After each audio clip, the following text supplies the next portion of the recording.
U.S.-backed Syria forces retake prison a week after as assault.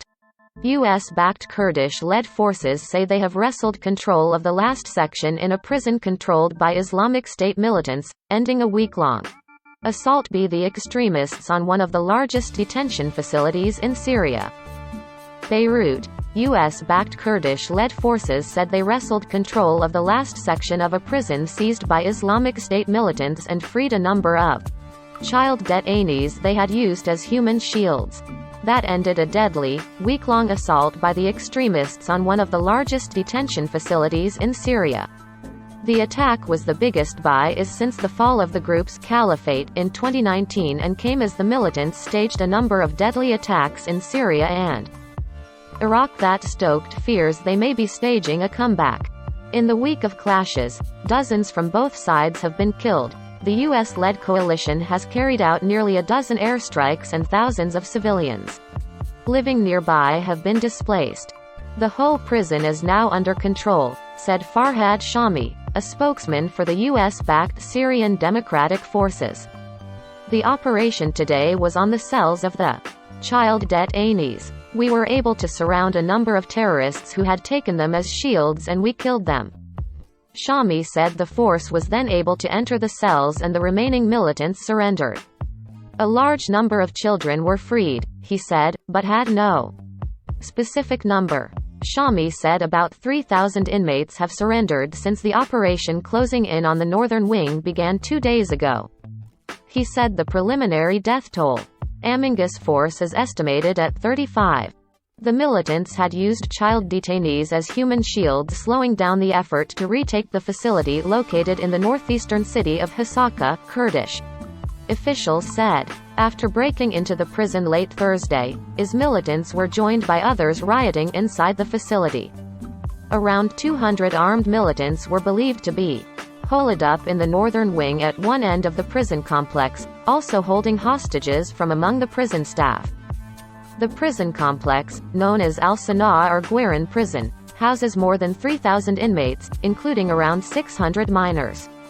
Children have reportedly been killed in wounded in clashes, rights and aid groups say. The Britain-based Syrian Observatory for Human Rights said 124 IS militants, 50 fighters with the Kurdish-led forces and 7 civilians were killed in the week-long attack that extended outside the walls of the prison into residential areas. The assault began Thursday just hours before another brazen attack on military troops in neighboring Iraq.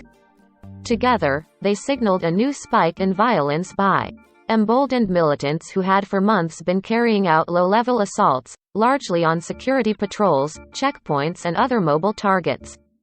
11 Iraqi soldiers were killed in their sleep after gunmen attacked an army barracks in Diyala province on Friday. It was the deadliest attack in months to target Iraq's military and was blamed on IS, which appeared to be exploiting a security vacuum in Iraq's north.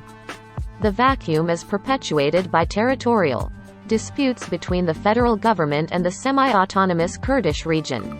The Kurdish-led Syrian Democratic Forces said earlier Wednesday it had freed 23 of its servicemen held hostage by IS militants. The SDF, backed by U.S.-led coalition Bradley fighting vehicles and air support, had been closing in on the prison wing controlled by the armed militants. Fighters from the SDF and other security teams used loudspeakers to call on the militants to surrender. The makeshift prisons throughout Syria are a breeding ground for Daesh's failed ideology, said Major General John W. Brennan, Jr., commander of the anti-IS coalition, referring to IS by its Arabic acronym. We must thoroughly investigate the circumstances that allowed this attack to happen, he added in a statement. An estimated 10,000 suspected IS militants have been held since 2019 and prison riots have been common.